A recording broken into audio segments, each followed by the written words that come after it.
हिंदुस्तान में दो बड़ी कौमें आबाद थी, मुसलमान और हिंदू, इसलिए अलग अलग मुल्क ज़रूरी थे ताकि अपने अकायद के मुताबिक ज़िंदगी बसर कर सकें। इसलिए हिंदुस्तान के मुसलमानों ने अंग्रेज़ों और हिंदुओं के तसल्लुत के ख़िलाफ़ अपनी सियासी आवाज़ बुलंद करना शुरू की और उन सब को एक छतरी तले कायद आज़म मोहम्मद अली जिन्ना ने जमा किया।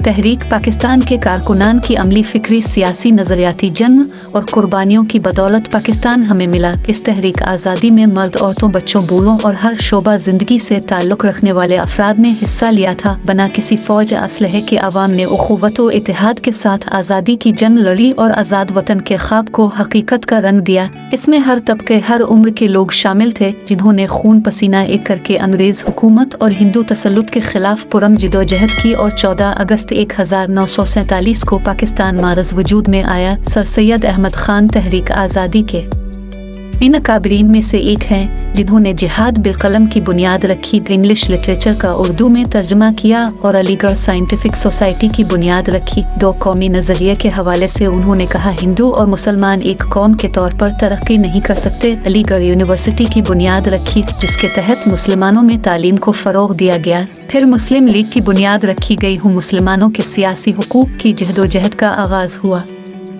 सर आगा खान ने मुसलमानों की फलाह व बहबूद और तालीम के लिए गिरा कदर खिदमात दें, लॉर्ड मंटो से मुज़ाकरात किए और आज़ादी का मुतालबा किया। अल इंडिया मुस्लिम लीग के पहले सदर मुंतखब हुए। मुसलमानों के तालीमी इदारों को खतीर चंदे दिए।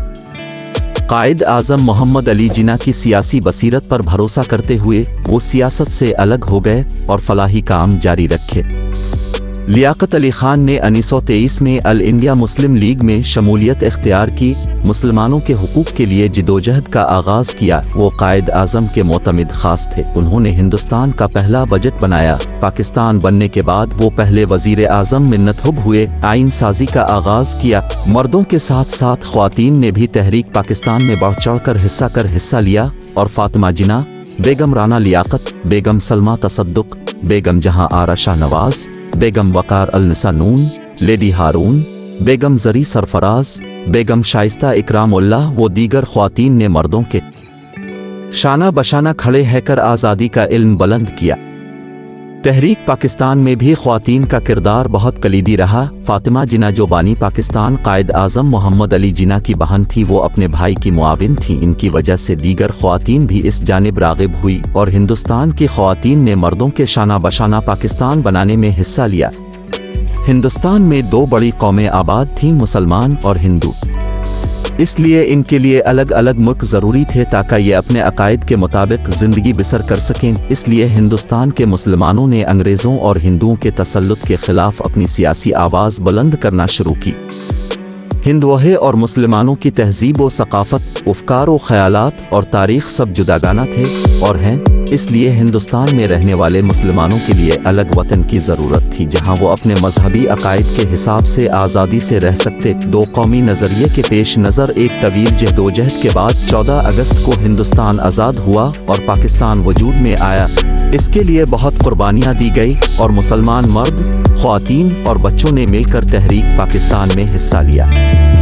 पाकिस्तान के बानी कायद आज़म मोहम्मद अली जिन्ना ने फरमाया, पाकिस्तान तो इस दिन मारज़ वजूद में आ गया था जिस दिन पहले मकामी बाशिंदे ने इस्लाम कबूल किया था। अल्लामा इकबाल अजीम शायर व मुफक्किर, जिन्होंने अपनी शायरी से मुसलमानों को जला बख्शी, असरार खुदी, रमूज़ बे खुदी, क़याम मशरिक़ बांग दरा, ज़रब कलीम, अरमगान हिजाज और जावेद नामा ने मुसलमानों की फ़िक्री आबियारी की। 30 दिसंबर को इलाहाबाद में खिताब करते हुए उन्होंने कहा, हिंदुस्तान मुख्तलिफ अक़वाम का मुल्क है, जिनकी नस्ल, ज़बान, मज़हब सब एक दूसरे से अलग है। मुझे नज़र आ रहा है शुमाली मगरबी हिंदुस्तान के मुसलमान एक मुनज़्ज़म इस्लामी रियासत कायम कर लेंगे। अल्लामा इकबाल के ख्वाब की ताबीर कायद आज़म मोहम्मद अली जिन्ना और कारकुनान तहरीक पाकिस्तान ने पूरी की। कायद आज़म मोहम्मद अली जिन्ना बानी पाकिस्तान ने अपनी पूरी ज़िंदगी बेसवेर के मुसलमानों के लिए वक्फ कर दी। 1938 में 14 निकात पेश किए। पहली गोल मेज़ कॉन्फ्रेंस में मुसलमानों की मुअस्सर नुमाइंदगी की। 1934 से मुस्लिम लीग के प्लेटफॉर्म से भरपूर मुहिम का आगाज़ किया और मुस्लिम लीग मुसलमानों की सबसे बड़ी जमात बन गए। 18 जुलाई 1947 को आज़ादी हिंद का कानून नाफिज हुआ। 14 अगस्त की दरमियानी शब पाकिस्तान मारज़ वजूद में आया और कायद आज़म पाकिस्तान के पहले गवर्नर जनरल मुंतखब हुए। تحریک پاکستان کے کارکنان اور اکابرین کی وجہ سے ہمیں آزادی جیسی نعمت ملی، ہمیں اس کی قدر کرنا چاہیے۔ لوگوں نے اپنی زندگیاں اور جانیں اس وطن عزیز کے لیے قربان کر دی۔ 14 اگست کو ان تمام اکابرین اور کارکنان کے لیے خصوصی دعا کا اہتمام کریں۔ اللہ تعالیٰ سے دعا ہے کہ ملک پاکستان کو تا قیامت محفوظ رکھے، آمین۔ پاکستان زندہ باد۔